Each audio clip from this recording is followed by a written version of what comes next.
नमस्कार दोस्तों, स्वागत है आप सभी का निमी टेक्निकल क्लासेस में। यदि आपने बार्क में एग्ज़ाम दिया, आपका सिलेक्शन नहीं हुआ, यदि आपने एनपीसीआईएल का एग्ज़ाम दिया, आपका सिलेक्शन नहीं हुआ, तो बार्क और एनपीसीआईएल के सेम पैटर्न्स पर आधारित एक और नई वैकेंसी आईटीआई वाले विद्यार्थियों के लिए आ चुकी है। और ये वैकेंसी फ़िलहाल राजस्थान स्टेट से आई है।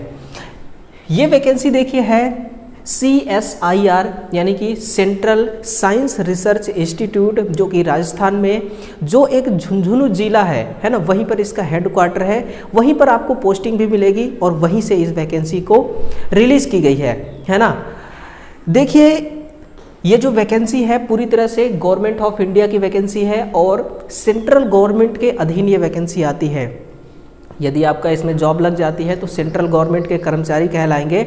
और इसमें आपको इतना बढ़िया पे मैट्रिक्स है, इतनी सारी सुविधाएं मिलेगी, है ना। इन सभी पॉइंट्स पर बात करेंगे। और इसके अलावा एक वैकेंसी के रेफरेंस में, एक वैकेंसी के संदर्भ में जितनी भी जानकारी आपके लिए ज़रूरी होता है, उन सभी बिंदुओं पर बात करेंगे, है ना। कि कब से फॉर्म भराना स्टार्ट होगा, कितना फीस है, एज लिमिट कितना है, और एग्ज़ाम पैटर्न्स क्या है, सिलेबस क्या होता है ना, कैसे फॉर्म अप्लाई करना है, सारे मुद्दों पर हम बात करेंगे। सो इस वीडियो को कंप्लीट देखिएगा और अपना प्यार ज़रूर दीजिएगा। कमेंट बॉक्स में एक दिल का इमोजी ज़रूर भेजिए, है ना। इसके बाद इस पूरे सिनेरियो को हम ध्यान से देखते हैं, पूरे पीडीएफ को ध्यान से पढ़ते हैं, है ना। सबसे पहले देखिए, ये है वैकेंसी जो है। इस वैकेंसी का फॉर्म भरने का जो डेट है वो कब से है, वो 23 फरवरी 2024 है ना। 23 फरवरी 2024 से इनका जो वेबसाइट है वो एक्टिव हो जाएगी। अभी इनका एक्टिव नहीं हुआ है, 23 फरवरी से फॉर्म भराना स्टार्ट हो जाएगा। फिर है लास्ट डेट जो है वो है आपका 28 मार्च 2024, जो कि लगभग 1 मंथ प्लस है। कितना है? 1 मंथ प्लस फॉर्म अप्लाई करने का डेट है ना। इस डेट के अंदर अंदर आपको क्या करना है, फॉर्म को अप्लाई करना है। उससे पहले सारे क्राइटेरिया आप सुनिएगा, है ना। देखिए, इसमें जो पोस्टिंग है वो टेक्नीशियन ग्रेड फर्स्ट के नाम से आपको पोस्टिंग मिलेगी, टेक्नीशियन ग्रेड फर्स्ट। और इससे भी ज़्यादा ज़रूरी आपके लिए जो जानने लायक है वो ये है, इसको आप ध्यान से एक नज़र देखिएगा यहाँ पर, कि इसमें सीटों की संख्या तो बेशक कम है ना। टेक्नीशियन फर्स्ट जो कि सीटों की संख्या टोटल 28 है, सीटों की संख्या बेशक कम है, बट आप चाहे कितना भी, मैं कहता हूं कि अगर 100 नंबर का आपका पेपर होता है तो 100 में से 100 नंबर आप ले आते हैं तो भी आपको एक ही सीट पर सिलेक्शन मिलने वाला है ना। तो आपको तो सिर्फ और सिर्फ एक सीट चाहिए, लेकिन यहाँ पर देखिए टोटल 28 सीट है जो कि आईटीआई वालों के लिए है ना। और इसी के साथ में अगर हम पे मैट्रिक्स देखें तो बहुत ही शानदार पे मैट्रिक्स है। यूँ समझिए कि जो पे मैट्रिक्स यूपीपीसीएल में है वही पे मैट्रिक्स आपको यहाँ पर मिलेगा, है ना। देखिए, लेवल 2 है, पे मैट्रिक्स लेवल 2 के अकॉर्डिंग मिलेगी, जो 19,900 रुपये से लेकर के 63,200 रुपये मैक्सिमम आपका क्या है, पे मैट्रिक्स है ना। इसी 19,900 रुपये को लेने के लिए यूपीपीसीएल में इतना होड़ मची हुई है, इतना कंपटीशन ज़्यादा है, वहाँ इतने सारे बच्चे फॉर्म अप्लाई करते हैं और वहाँ फॉर्म अप्लाई करने का जो फीस है वो भी इतना हाई रहता है, तो भी इसी पे मैट्रिक्स को लेने के लिए बच्चे वहाँ बहुत ज़्यादा फॉर्म अप्लाई करते हैं। उम्मीद है कि वही पे मैट्रिक्स आपको यहाँ ये जो आपका CSIR है ये भी देगी। आप भी इस CSIR में एक बार ज़रूर फॉर्म को अप्लाई करें, है ना। 19,900 रुपये यहाँ पर पे मैट्रिक्स है। और इसके बाद HRA, DA, TA सारे अलाउंसेस मिल करके देखिए ये आपका लगभग 25 से 27,000 सैलरी चली जाएगी, है ना। ये रही आपकी सैलरी। ये देखिए, टोटल मैं आपको बता रहा हूँ ना, टोटल यहाँ पर सैलरी पर मंथ दिखा रहा है 27,248 अप्रॉक्स, यानी कि स्टार्टिंग में ही आपको 27,248 रुपये के लगभग अप्रॉक्स यहाँ पर सैलरी आपको मिलने वाला है, जो कि अपने आप में बहुत ही बढ़िया सैलरी होगी, है ना। 27,248 सारे अलाउंसेस को मिला करके। फिर वहीं पर एज लिमिट के बारे में बात करें तो एज लिमिट कितना है, मैक्सिमम तो आपको दिया है, देखिए मैक्सिमम दिया गया है 28 और मिनिमम है 18, है ना। मिनिमम कितना है, 18 है और मैक्सिमम 28 है।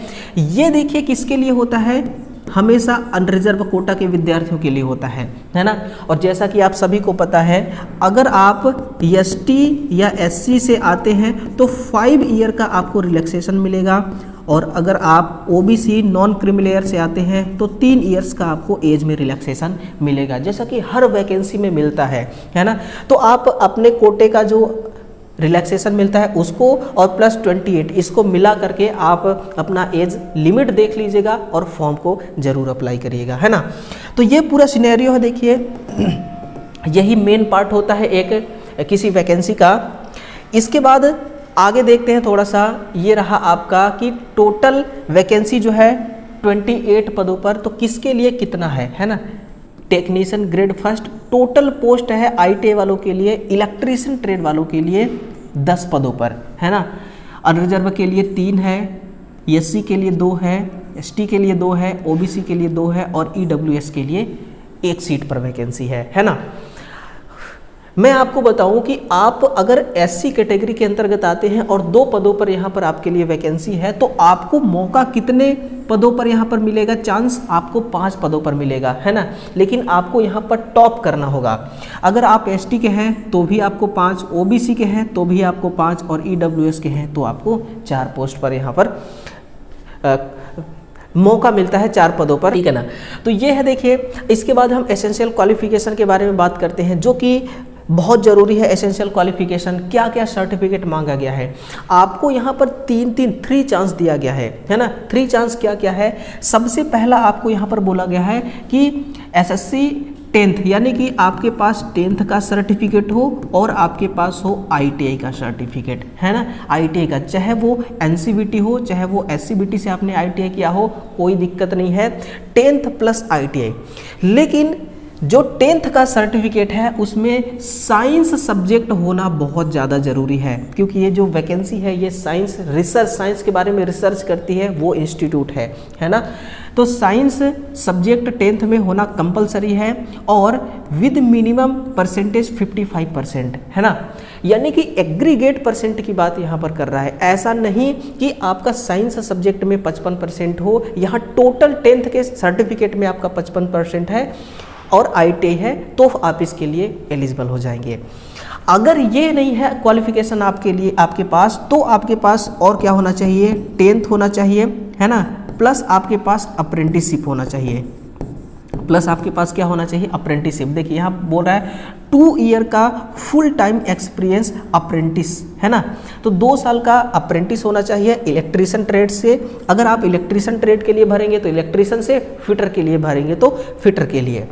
और अगर आपके पास ये सर्टिफिकेट नहीं है तो भी आपके लिए एक और ऑप्शन है यहाँ पर, ये देखिए ये है, यहाँ पर है 10th प्लस आपको क्या बोला गया है कि 10th के साथ में यहाँ पर 3 साल का आपके पास क्या होना चाहिए, वर्क एक्सपीरियंस होना चाहिए, है ना। Work experience ministry, departmental organisation, public sector undertaking या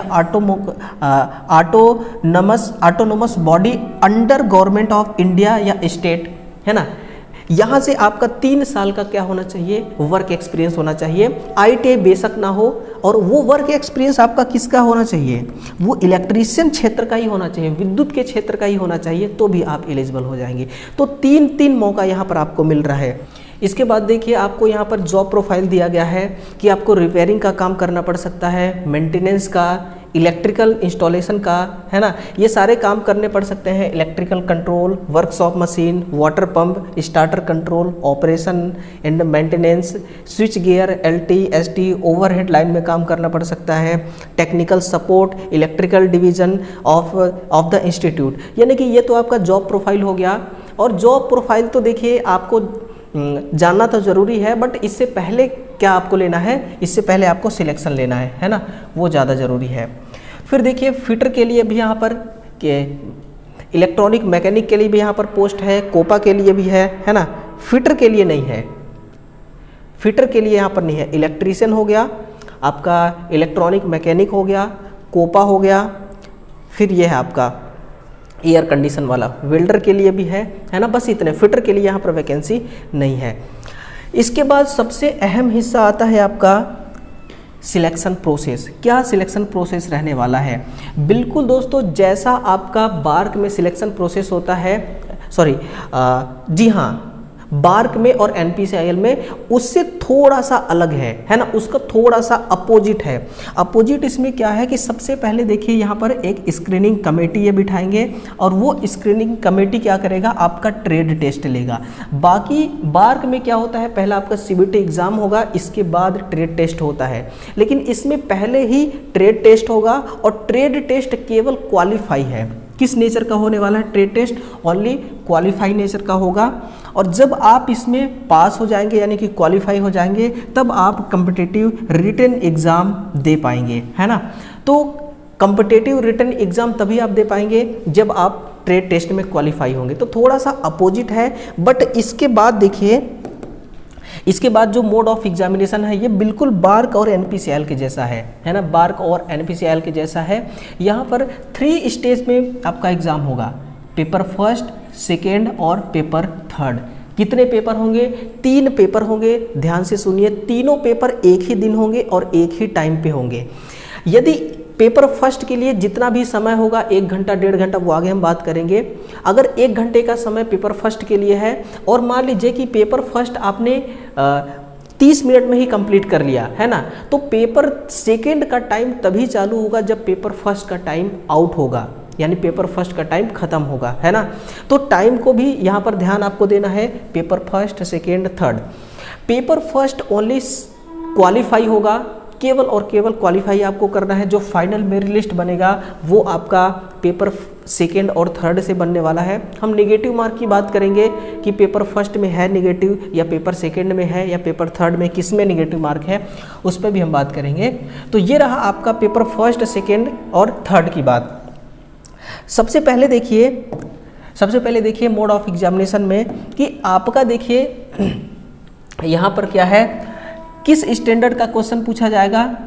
10वीं प्लस ITI प्लस 12वीं, 10th और 12th या ITI, है ना। 10वीं प्लस ITI या 12वीं स्टैंडर्ड का आपका क्वेश्चन होगा, क्योंकि टेक्निकल और नॉन टेक्निकल दोनों है। तो टेक्निकल तो ITI का होगा और नॉन टेक जो है वो 10th और 12th दोनों को मिला करके यहाँ पर क्वेश्चन पूछा जाएगा।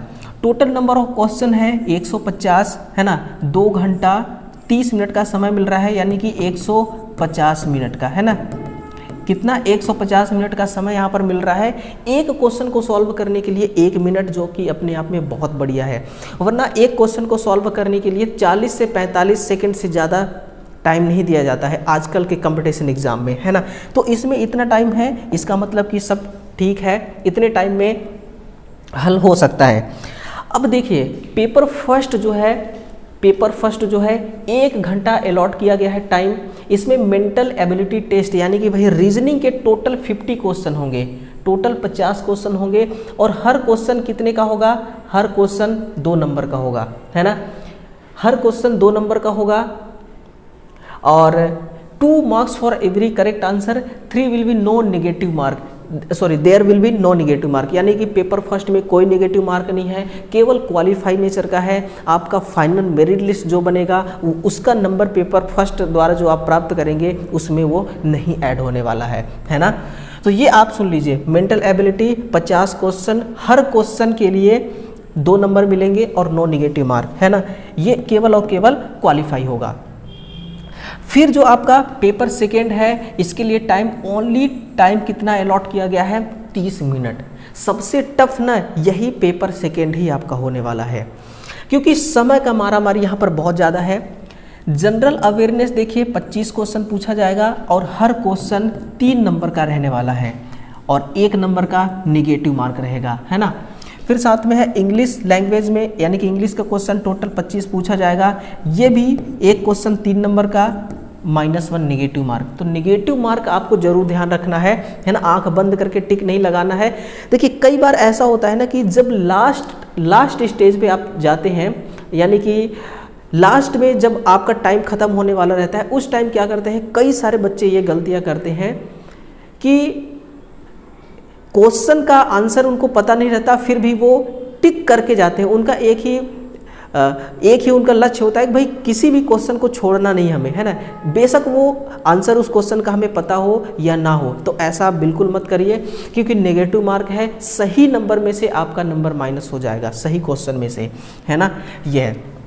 फिर पेपर थर्ड के लिए देखिए टोटल 1 घंटा दिया गया है, यानी कि 60 मिनट का समय है।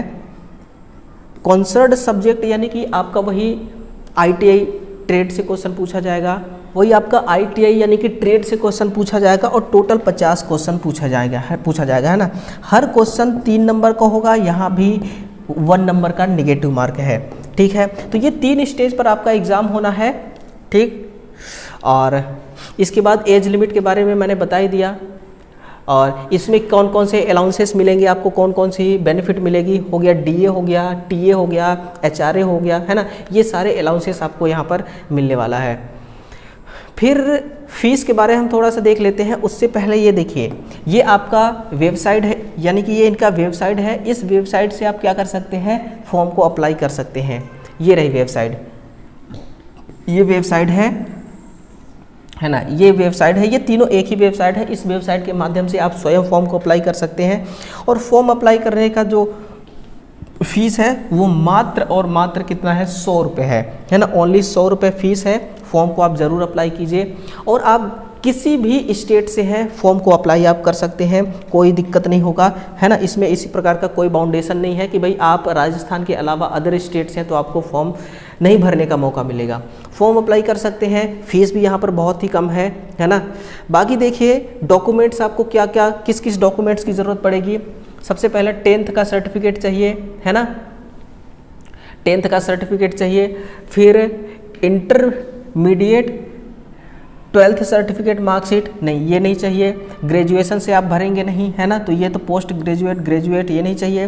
फिर आपको क्या चाहिए, कास्ट सर्टिफिकेट, ये आप लगा दीजिएगा। एक्सपीरियंस सर्टिफिकेट, अगर ITI नहीं है तो एक्सपीरियंस के बेस पर आप भर रहे हैं फॉर्म, तो एक्सपीरियंस सर्टिफिकेट लगाइएगा, है ना। NOC वगैरह लगाना नहीं है। फिर आप लगाइएगा certificate related to higher qualification, certificate related to PWD, नहीं ये नहीं है। आपको क्या करना है, केवल और केवल देखिए 10th का सर्टिफिकेट लगाइए, और इसके बाद ITI का सर्टिफिकेट और कास्ट सर्टिफिकेट। अगर आप ITI नहीं लगा रहे हैं तो फिर एक्सपीरियंस का सर्टिफिकेट लगाइए, है ना।